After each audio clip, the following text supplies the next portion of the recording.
Hi, my name is Darcy Nyrose from Nyrose and Associates and Coldwell Banker Horizon Realty, and we're going to outline the Kelowna Real Estate Market for September 2022. Now, first off, I hate to say this, but you're going to see me more often wearing these because I can't read as well because I am getting older. Now, let's go on to more important stuff. So we have a lot of stuff happening in the remainder of 2022, and one main thing would be the local and the provincial elections. That always puts a hesitation on current buying and selling, and obviously future buying and selling, depending on what the outcome is. We have some announcements from David Eby, the NDP leader, on their comprehensive housing plan, and of course Aaron O'Toole from the Conservative leader on their comprehensive housing plan as well. So the important date is October 15th, so please, everybody, make sure you take time to vote, so that we know that who gets in is because we've actually taken the time to decide that. Now, today, 25 degrees we're looking at today. We are October 1st. That is outstanding. We are having beautiful weather for the fall. This is one of the reasons why many people move to the Okanagan, because the lifestyle. Now, housing. Average sale prices. Average sale prices can actually skew and create a perception in the market that might differ, because in certain months we may sell more $5 million properties versus other months. So that average sale price could get skewed. So please, when you hear average sale prices, just keep that in mind, that at certain times of the year we might have more higher end homes sell versus another time in the year. Now, mortgage rates. Mortgage rates is another big topic that many people are talking about around the table.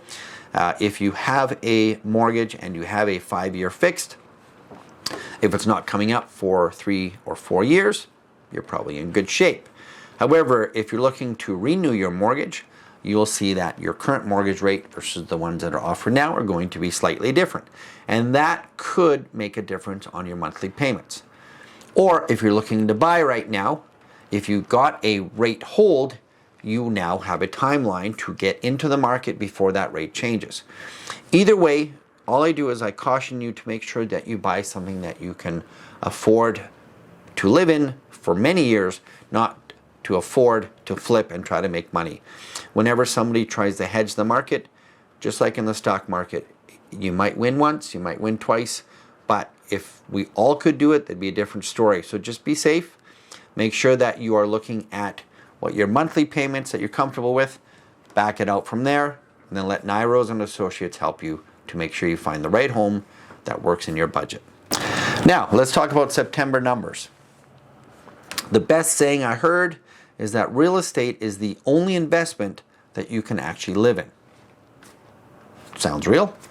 Can't live in stocks. Other investments, you're just waiting for the investment to move up or down. Now, in real estate, life changes. Babies are born, people pass away, divorce, marriage, foreclosures, job transfer, and life transfers. So that means that it doesn't matter what the market is doing, things change, people have to buy and sell. So there's always a market, it just depends on what style of market. We've come out of a very heated seller's market, and it looks like we're coming into a stable market. So let's look at single family homes for September 2022. Currently, we had 1,293 active listings.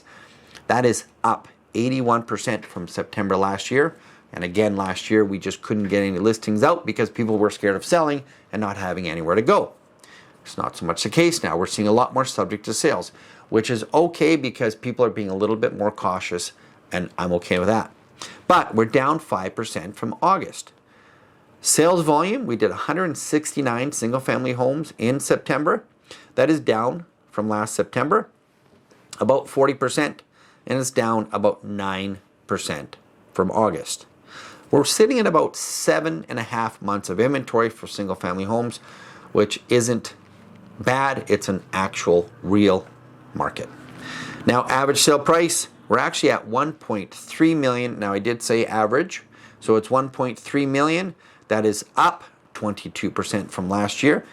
So we're still seeing an increase and we're up from 22% from last month. Townhomes. We currently have 296 active listings. We're up 104% from last year, and we're up 1% from August. Sales volume, we did 47 townhome sales in September. That's down 30% from last year, and it's down 13% from last month. We're sitting at about 6 months worth of inventory. Again, single family home, 7.5 or 6. So we're in a very, very stable market.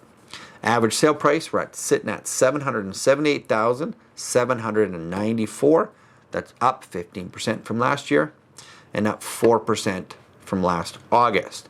So people talk about, has the prices gone down? What has happened with the prices?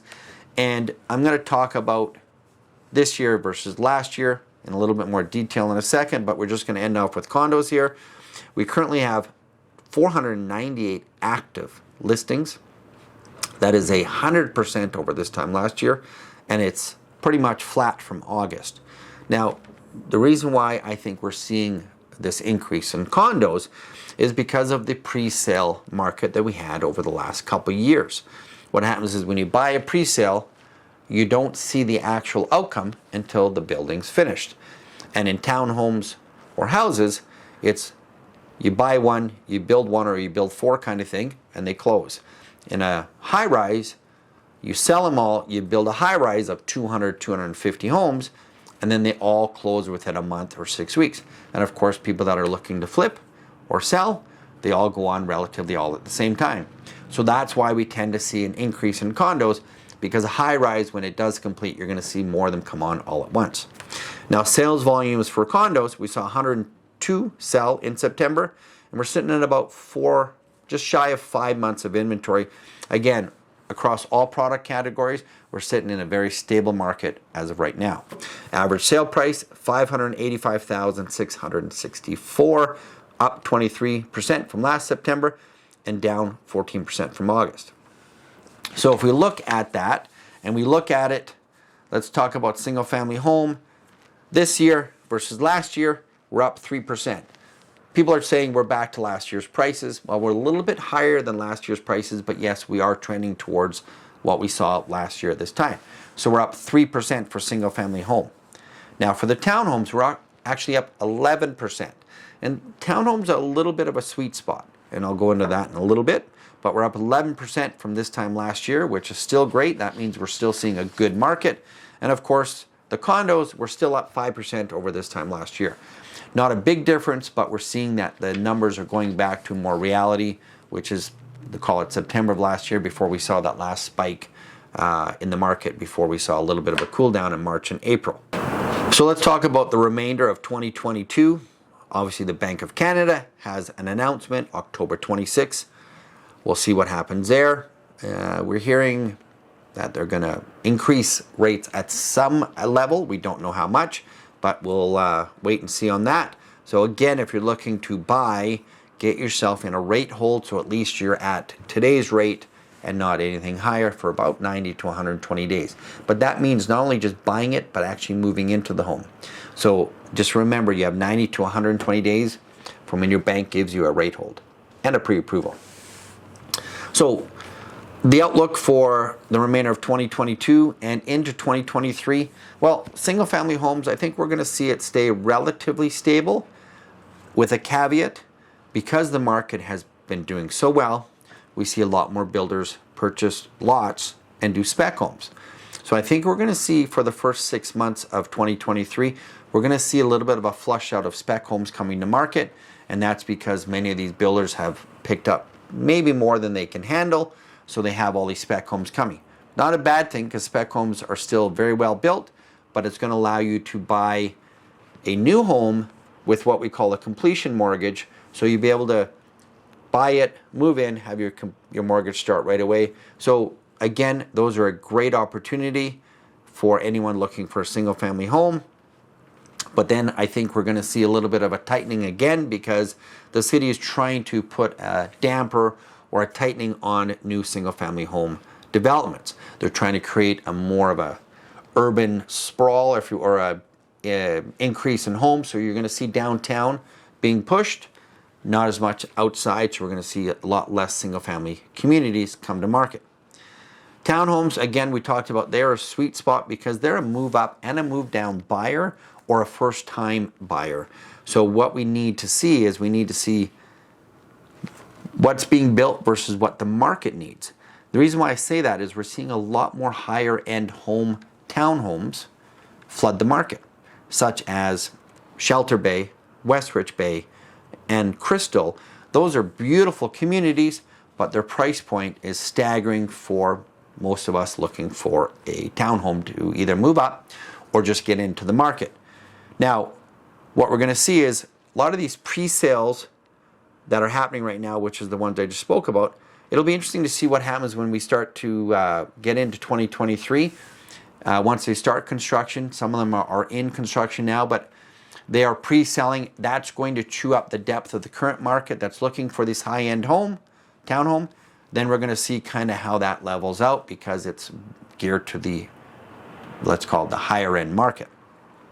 Now, the more affordable middle townhome, we need more inventory.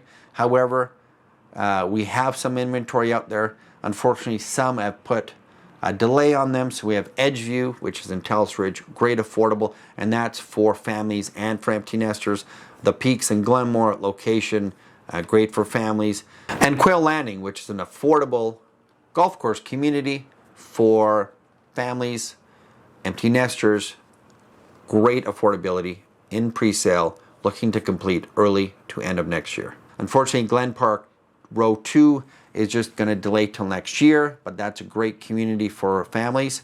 Those RU7 fourplexes that we're seeing out there, they're still affordable.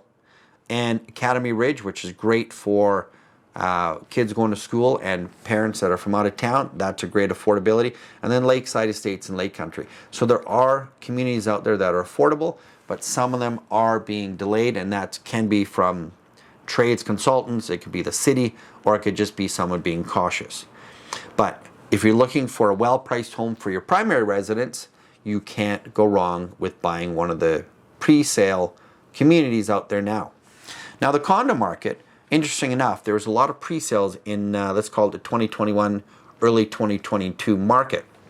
So we saw some great success in the condo market. However, we're not going to see the effects, like we mentioned earlier, with the 100% increase in listings and condos. The fact that it takes, let's call it 3 to 4 years to build. So in 2024 to 2026, that's when we're going to see these high rises complete. That's when we're going to see either investors or people that geared their interest rate to what it was when they bought versus to what it might be. So we might see an increase in inventory in the condo market. But we're not going to see that till 2024, 2026. So it's not going to affect us for a couple of years. And we're seeing more purpose-built rental buildings come into market, again, because they made the shift. Because developers and investors, when you buy or build a high-rise, you don't close until the building's finished. Where a townhouse or a single-family home, you can build 1 or 4, close, get your money, do the next one. Where a high-rise is a lot more risky for developers and investors because they have to write out that 3-year plan. So if you're looking to buy or sell in this market or the upcoming market, please don't hesitate. Call Nyrose and Associates at 250-258-9888. And until we see each other again in November 1st, I look forward to talking to anyone that's looking to get some more information on the market.